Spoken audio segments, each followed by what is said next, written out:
नमस्कार मेरे प्यारे साथियों। तो आज के इस वीडियो में हम चर्चा करेंगे गुणसूत्र या क्रोमोसोम के बारे में।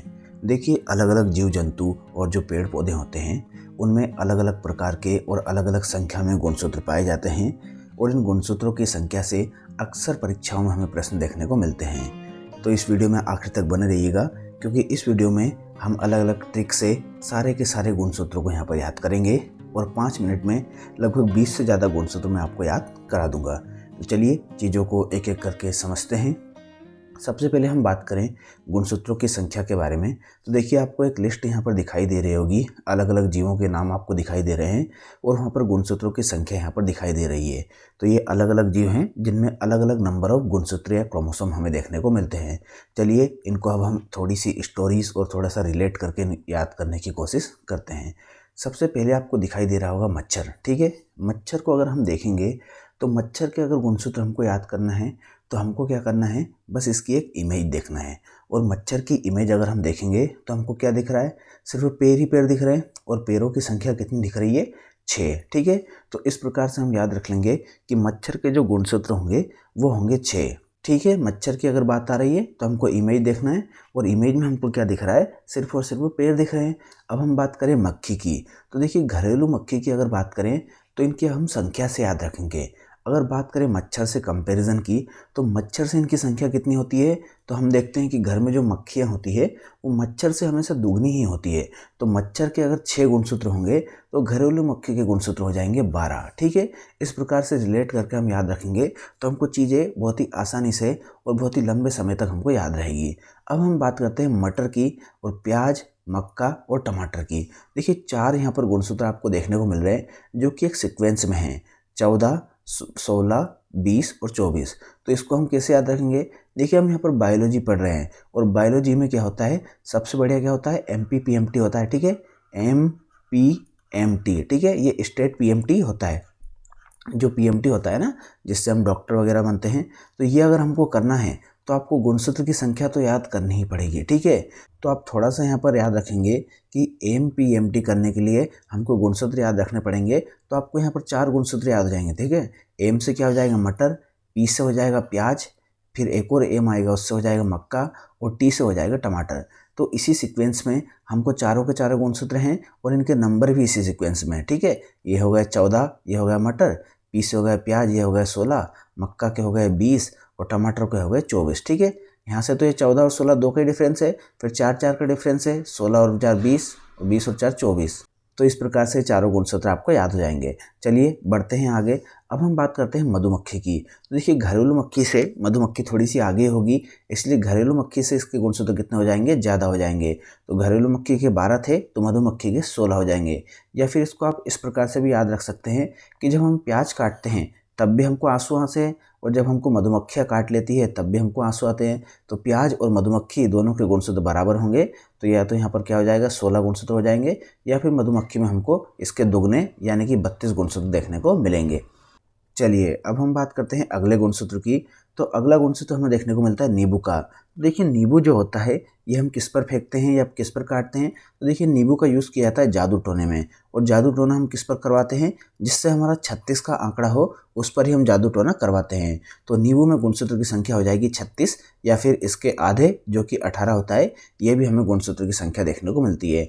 अब हम बात करें जानवरों की, तो जानवरों में किस में हमें 36 का आंकड़ा देखने को मिलता है, तो 36 के आंकड़े की अगर बात करेंगे तो सबसे पहला नाम आएगा बिल्ली और चूहे का। इन दोनों में हमेशा ही 36 का आंकड़ा होता है, क्योंकि बिल्ली हमेशा ही चूहे के पीछे पड़ी रहती है। ठीक है, तो बिल्ली कहाँ है, चूहे के पीछे है। और हम गुणसूत्रों की संख्या में कहाँ तक पहुँच गए हैं, 36 तक पहुँच गए। तभी हमने कहा था कि बिल्ली और चूहे में 36 का आंकड़ा है। बस अब हम यहीं से आगे बढ़ेंगे। तो बिल्ली में गुणसूत्रों की संख्या हो जाएगी 38, जो कि 36 से ही आगे है। ठीक है, 36 से 2 प्लस कर दिया। और चूहों में गुणसूत्रों की संख्या हो जाएगी 40 और 42। ठीक है, जो माउस होता है उसमें 40 होते हैं और जो रेट होता है उसमें 42 होता है। रेट जो होता है वो माउस की तुलना में थोड़ा सा बड़ा होता है। ठीक है, ये चूहे की ही दोनों प्रजातियां हैं। तो हमने देख लिया कि 36 का आंकड़ा बिल्ली और चूहे में है, इसलिए 36 के बाद 38 आता है और 38 के बाद आता है 40। तो बिल्ली जो है वो चूहे के पीछे भाग रही है, चूहा आगे हैं तो चूहे के गुणसूत्र ज़्यादा होंगे, इसलिए चूहे के गुणसूत्र हो जाएंगे 40। अब इसी स्टोरी को हम थोड़ा सा आगे बढ़ाते हैं कि ये जो चूहा है ये बिल्ली के डर से भाग रहा है और भागते भागते कहाँ पहुँच जाता है, एक गेहूं के खेत में पहुँच जाता है। और इस गेहूं के खेत में हमने देखा कि एक खरगोश पहले से यहीं पे बैठा हुआ था, क्योंकि ये खुद डरा हुआ है, ये तो बेचारा हमेशा ही डरा हुआ रहता है। और यहाँ पर एक इंसान खड़ा है, किसान, जो कि इस खेत के आगे खड़ा है। अब ये सारा का सारा सीक्वेंस से देख रहा है, ठीक है, कि बिल्ली चूहे के पीछे भाग रही है और चूहा जो है गेहूं के खेत में घुसने वाला है। और गेहूं के खेत में पहले से ही कौन बैठा है, खरगोश बैठा है। अब ये भाई साहब सोच रहे हैं कि जैसे ही ये चूहा इधर आता है तो ये चूहा और खरगोश दोनों ही इधर भाग कर आएंगे तो मैं इन सबको पकड़ लूँगा, ठीक है। तो यहाँ तक आप थोड़ा सा सीक्वेंस याद रखेंगे कि चूहा जो भाग का है गेहूं के खेत में आएगा तो गेहूं के गुणसूत्र हो जाएंगे 42। गेहूं के खेत में कौन बैठा है, खरगोश, तो खरगोश के गुणसूत्र हो जाएंगे 44। और खरगोश को ही पकड़ने के लिए गेहूं के खेत के आगे कौन बैठा है, मनुष्य या फिर किसान, तो उसके गुणसूत्र हो जाएंगे 46। तो इंसानों में गुणसूत्रों की संख्या हो जाएगी 46। अब इसने क्या किया है, इसने बहुत ही तगड़ा प्लान बना रखा है कि ये पकड़ेगा कैसे इनको। अब इसने क्या प्लान बना रखा है कि इसने सबसे पहले तो तंबाकू खा रखा है। इसने क्या सोचा कि जैसे ही चूहा या खरगोश इस खेत से बाहर निकलेगा मैं उसके ऊपर तंबाकू थूक दूंगा, ठीक है। और अगर तंबाकू से भी वो बच गया तो मैं क्या करूंगा, उसको या तो आलू से मार दूंगा या फिर साथ में इसने चिंपैंजी रख रखा है कि अगर तंबाकू और आलू दोनों से ही बच गया तो मैं उसके पीछे चिंपैंजी छोड़ दूंगा।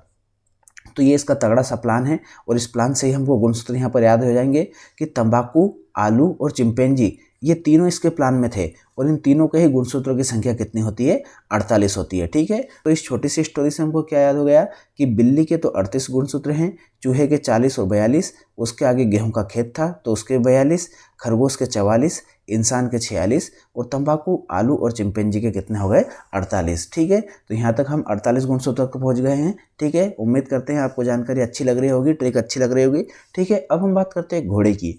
देखिए घोड़े के अगर गुणसूत्र हमको याद रखने हैं तो हमको थोड़ी सी स्पीड याद रखनी होगी। और स्पीड की अगर बात करें तो घोड़ा जो है वो अपनी स्पीड कैसे बढ़ाता है, वो ऐसे बढ़ाता है जैसे कि स्क्वायर बढ़ रहे हो, ठीक है। कैसे बढ़ते हैं स्क्वायर, जैसे 4 गुणा 4 करेंगे तो 16 हो गए, कितनी जल्दी बढ़ गया, ठीक है। 6 गुणा 6 करेंगे तो 36 हो गए, कितनी जल्दी बढ़ रहा है। इसी तरीके से जो भी स्क्वायर होता है ना उसके जैसे घोड़े की स्पीड बढ़ती है। तो आपको यह याद रखना है कि घोड़े की स्पीड जो होगी वो किसी न किसी चीज़ का स्क्वायर होगा, ठीक है। तो यहाँ पर आपको किसका स्क्वायर दिख रहा है, 8 × 8 का, जो कि कितने होता है, 64, ठीक है। तो इस तरीके से याद रखेंगे तो आपको याद रहेगा कि घोड़े के जो गुणसूत्र होते हैं वो स्क्वायर में होते हैं। तो बाकी के जो ऑप्शंस होंगे उनको आप अलग हटा देंगे और एक ही ऑप्शन आपका बचेगा जो कि होगा 64 और आपका आंसर वहाँ पर सही हो जाएगा। अब हम बात करते हैं कुत्ते के गुणसूत्रों की। देखिए कुत्ता आपको दिखाई दे रहा होगा, कितना क्यूट सा कुत्ता है। ऐसा कुत्ता है कि ऐसा मन कर रहा है कि इसे ऐसे 7-8 कुत्ते मैं घर में ले आऊँ, ठीक है। क्या मन कर रहा है इसको देख के कि मैं 7-8 कुत्ते अपने घर में रख लूँ। तो इसी से आपको गुणसूत्र की संख्या याद हो जाएगी, 7 और 8 मतलब कि 78 गुणसूत्र पाए जाते हैं कुत्ते में। अब हम बात करते हैं कबूतर की। तो देखिए कबूतर की अगर बात करें तो हमारे माइंड में जो सबसे पहली चीज़ आती है कि कबूतर का यूज़ किया जाता था पहले चिट्ठी भेजने में। अब भैया कबूतर का यूज़ तो करते थे पर इसको कुछ ना कुछ पैसे वैसे तो देने पड़ते होंगे ना। तो कबूतर का जब यूज़ करते थे तब थोड़ा सा सस्ता ज़माना था, तो उस समय कबूतर ने बोल रखा था कि भैया अगर आपको मुझसे चिट्ठी भिजवानी है तो मैं साल भर के 80 रुपये लूँगी, ठीक है। मतलब कबूतर की फीस कितनी थी, तनख्वाह कितनी थी, इसकी साल भर की तनख्वाह थी 80 रुपये, ठीक है। तो इस तरीके से रिलेट करके आप याद रख लेंगे तो कबूतर के गुणसूत्र भी आपको याद हो जाएंगे। चलिए अब हम बात करते हैं सबसे ज़्यादा गुणसूत्र की।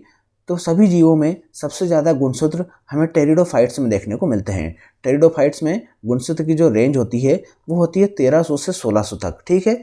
और एक टेरिडोफाइट्स है जिसका नाम है ओफियोग्लोसम रेटिकुलम, इसमें 1440 गुणसूत्र हमें देखने को मिलते हैं। ये दोनों ही काफ़ी महत्वपूर्ण पॉइंट है, इनसे परीक्षाओं में कई बार प्रश्न देखने को मिले हैं। ओफियोग्लोसम रेटिकुलम की बात करें तो इसमें टोटल गुणसूत्र होते हैं 1440 और अगर जोड़ी में बात करेंगे तो हमें 720 गुणसूत्र देखने को मिलते हैं, ठीक है। अब बात करें सबसे कम गुणसूत्र की तो एस्केरिस नाम का जीव होता है, उसमें सिर्फ 2 ही गुणसूत्र या फिर जोड़ी में बात करें तो 1 जोड़ी गुणसूत्र हमें देखने को मिलते हैं, ठीक है। तो ये थी हमारी गुणसूत्रों की संख्या की लिस्ट जिसको सबसे पहले हमने दिखाया था। और देखिए इसमें से सारे के सारे गुणसूत्र हमने कवर कर लिए हैं।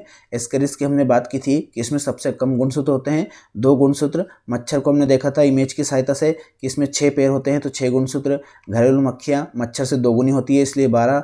मधुमक्खियाँ काटती है और प्याज काटते हैं तो हमको आंसू आते हैं, इसलिए इन दोनों में ही 16 गुणसूत्र होते हैं। मेंढक छूट गया था, ठीक है। मेंढक की अगर बात करें तो मेंढक में हमें 26 गुणसूत्र देखने को मिलते हैं। और साथ में हमने देखा था कि MPMT करना है तो हमको क्या करना पड़ेगा, गुणसूत्र याद रखने पड़ेंगे। इस तरीके से हमने देखा था, इन चारों के गुणसूत्र हमने याद कर लिए थे। चलिए अब हम थोड़े से ऑब्जेक्टिव लगा लेते हैं जिससे हमको कंफर्म हो जाएगा कि हाँ हमको गुणसूत्र याद हो गए हैं। चलिए सबसे पहला क्वेश्चन है, नींबू में कितने गुणसूत्र पाए जाते हैं। देखिए नींबू की हमने बात की थी कि नींबू से हम क्या करते हैं, जादू टोना करते हैं। और जादू टोना हम किस पे करते हैं, जिससे हमारा 36 का आंकड़ा होता है। तो यहाँ पर आपका आंसर क्या हो जाएगा, D36। चलिए दूसरा क्वेश्चन आपके सामने है, मच्छर में कितने गुणसूत्र पाए जाते हैं। मच्छर के गुणसूत्र याद रखने के लिए हमने मच्छर की इमेज देखी थी और इमेज में हमें क्या दिखा था, सिर्फ पैर ही पैर दिखे थे और पैरों की संख्या थी 6, इसलिए यहाँ पर आपका आंसर हो जाएगा B 6। बात करें तीसरे क्वेश्चन की, तो तीसरा क्वेश्चन है, बिल्ली में कितने गुणसूत्र पाए जाते हैं। देखिए बिल्ली की हमने बात की थी, तो बिल्ली और चूहे की हमने बात की थी कि इन दोनों में 36 का आंकड़ा होता है। और 36 का आंकड़ा जब होता है तो बिल्ली क्या करती है, चूहे के पीछे भागती है। तो चूहा आगे होता है, बिल्ली पीछे होती है। तो 36 के बाद आता है 38। इस तरीके से बिल्ली के गुणसूत्र हो जाएंगे 38। अब हम बात करते हैं चौथे क्वेश्चन की। तो चौथा क्वेश्चन है, चिंपैंजी में कितने गुणसूत्र पाए जाते हैं। तो चिंपैंजी जो था ये भैया इंसान के प्लान में था, ठीक है। वो तंबाकू और वहाँ पर आलू थे और चिंपैंजी थे, तो ये सब इंसान के प्लान में थे। और इंसान के गुणसूत्र होते 46 और इंसान ने प्लान बनाया था तो उसके आगे क्या आता है 48, इसलिए चिंपैंजी में गुणसूत्र की संख्या हो जाएगी 48। इसके बाद बात करें पांचवें क्वेश्चन की, तो घोड़े में कितने गुणसूत्र पाए जाते हैं। देखिए मैंने बताया था कि घोड़े के गुणसूत्र आपको याद रखने हैं, तो आपको क्या याद रखना पड़ेगा, उसकी स्पीड का याद रखना पड़ेगा। और उसकी स्पीड कैसे बढ़ती है, उसकी स्पीड ऐसे बढ़ती है जैसे कि कोई स्क्वायर बढ़ रहा हो। तो यहाँ पर अगर बात करें तो 44 भी स्क्वायर नहीं है, 54 भी स्क्वायर नहीं है, 64 एक स्क्वायर है। तो इस तरीके से घोड़े के गुणसूत्र हो जाएंगे C64, ठीक है। तो ये थे हमारे गुणसूत्र की संख्या से संबंधित जानकारी। उम्मीद करते हैं जानकारी आपको अच्छी लगी होगी। अच्छी लगी है तो प्लीज़ वीडियो को लाइक और कमेंट करके जरूर बताएं। साथ ही साथ हमारे चैनल को सब्सक्राइब करके बेल आइकन को प्रेस कर लें। मिलते हैं नेक्स्ट वीडियो में, तब तक के लिए पढ़ाई करते रहिए, अपना ख्याल रखिए। बहुत बहुत धन्यवाद।